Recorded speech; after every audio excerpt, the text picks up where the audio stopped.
You tuned in to Nita's TV. Come watch me, baby. Come follow me.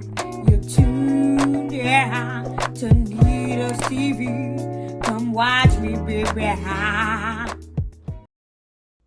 Okay, I want to try a little game here, okay? Okay. I'm going to write a word on this board, and I want you to tell me the first thing that comes to mind. Whether it's a situation, a person, whatever. The word is trauma. Okay. What comes to mind with trauma? Okay, so just recently, me and my mother did get into an altercation, and I did have to put my hands on her. You had to put your hands on her. Yes, I just want to elaborate because I didn't have to, but in my mind, it's like, it was just I wasn't thinking. Okay. When was this? Probably like 2 weeks ago. Okay. So there was a situation, like I told you before, my mother, she's just always hollering and yelling, and like she pushes you there. Like, I'm your child. Okay. So it was a situation. What provoked you? It was just like a heat of the moment thing. Okay. I didn't want to put my hands on my mother, but I had to. Why do you feel like you had to? She was in my face. I kept telling her to get out of my face, get out of my face, get out of my face. I'm not a disrespectful child, but after I kept saying get out of my face, I put my hands on her and I choked her onto the bed. You choked her onto the bed? Yeah. Okay. How did that end? She put me out and I had to go and live with her friend Roseanne and Brittany, in which that was horrible. I didn't like it there either. Okay. So first, we're gonna take a pause here.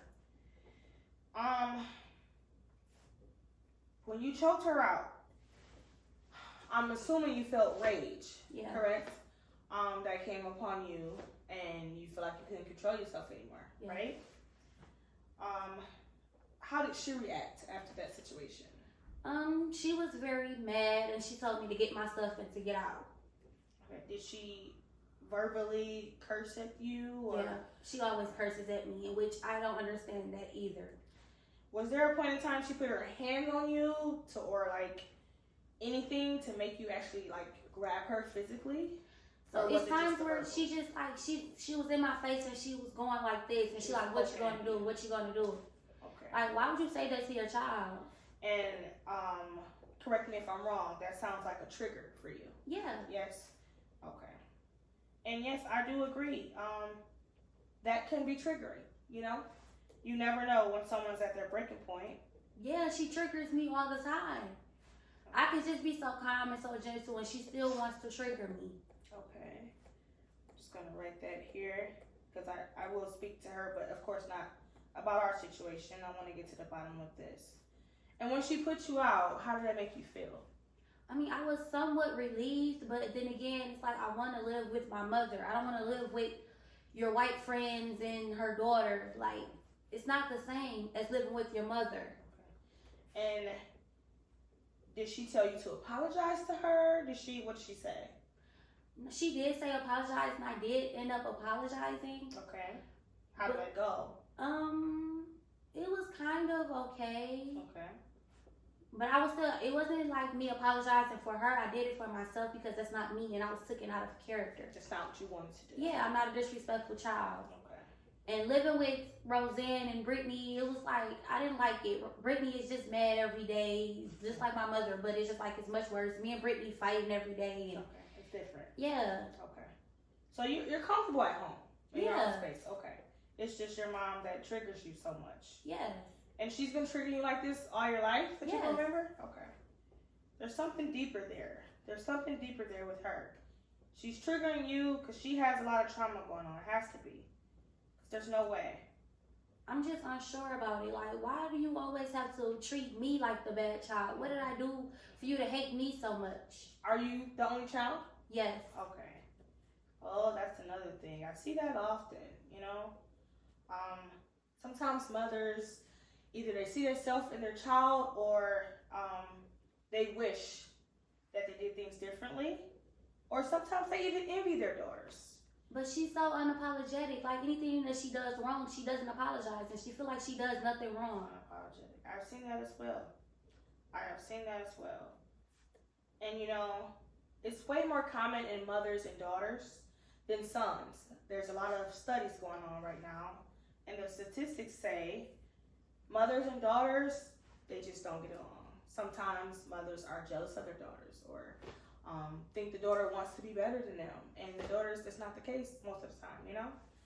Do you feel like that? That she has some type of animosity towards you? I mean, I do feel like that, but it shouldn't be like that because you're my mother. I look up to you. You know, you raised me. I thank you for everything that you did for me. And the only thing that I would want is for us to have a good relationship instead of us clashing all the time. It doesn't matter what it is. I can come in here and ask her for $5 or anything, or I could just ask her like, well, can I do this or can I do that? And it's always something so angry. Like, she speaks with so much anger. And how do you feel like we can fix this relationship with you and your mother? Do you have any type of opinions or any type of help or advice you can give me to try to help her with you? Because you know her better than I do. You know her better than anyone probably. So I just feel like, I don't know, like, she's just so angry. I really don't know. Like, she's an angry person. I never seen her nice. So I really, like, know. Do you know about her upbringing? Like, how was her childhood? Do you know anything about She that? never really talks about it. Okay. There it is. There it is. Bingo. There's my answer right there. Okay. Never talks about it. Do you want to have your own family one day? I know that's far-fetched, but Yeah. do you? Okay. Of course. And do you want to be different than your mom? Of course, I'll be very different. I'm going to break generational curses. I love that. I love that. That you are. I believe you are. Okay. That was a lot. Thank you. That was a lot. That is going to help me in the long run. I promise you. We're going to get to the bottom of this. Don't worry. It's going to take a minute. This is the first session. It takes time, but we're breaking those walls down. You're doing great. So, I want you to work on a couple of things at home, okay? I want you to come up with different ways to express yourself better to your mother. Whether that's writing it out, just trying to calmly talk to her, which I know you tried before, but try again if you can, okay? If you feel like you have the strength to, at least. And then I want you to try to offer, maybe like, Mom, let's go on a picnic. You know, I want to spend time with you. But that won't work. You don't think it's going to work? No, she's just going to get more angry, which I don't know. Even if I say, let's go on a picnic, she'll probably try to get some bologna sandwiches and say, we got bologna here. You can sit right here. I want you to offer it, and then if it doesn't work, you're going to let me know, okay? Because I'm going to put my number at the bottom of here. I want you to call me and let me know how this homework went. And we will go from there, okay? Okay. Because I'm also going to talk to her as well. And I'm going to let her know she has to be vulnerable, you know? Let you in, you know? She's shutting you out. She's shutting you down. And that's not okay. Yeah. And sometimes it's okay for the mother to apologize to their children. Sometimes moms are wrong. Sometimes dads are wrong. Parents think that they don't have to apologize and they're never wrong, and that is not the case. And I've been teaching parents that it's okay to apologize to your children if you're wrong. That does not take you from being the parent. You know, there's nothing wrong with that. Everybody makes mistakes. You're not perfect, parent or not, you know. You be a parent for 30 years. You're not perfect. I'm not perfect. You're not perfect. She's not perfect, okay? And that's all she has to understand from here on out. So, here's my number. I wrote down your task. Okay. And you're going to go home and study that and try different ways. And you're going to let me know how it goes, okay? Hopefully it goes good. Thank you. And I hope it will. And thank you so much. Okay. You opened up a lot. I appreciate that. And I will see you next week. Okay. See you next week. Thank you. You're welcome. Have a good day. I hope you enjoyed it, baby. I got a lot of videos, y'all. Go follow me on Instagram at ANITA_LASHAY_. And you can also add me on Facebook, Auntie Comedy. Yeah, do that. Bye.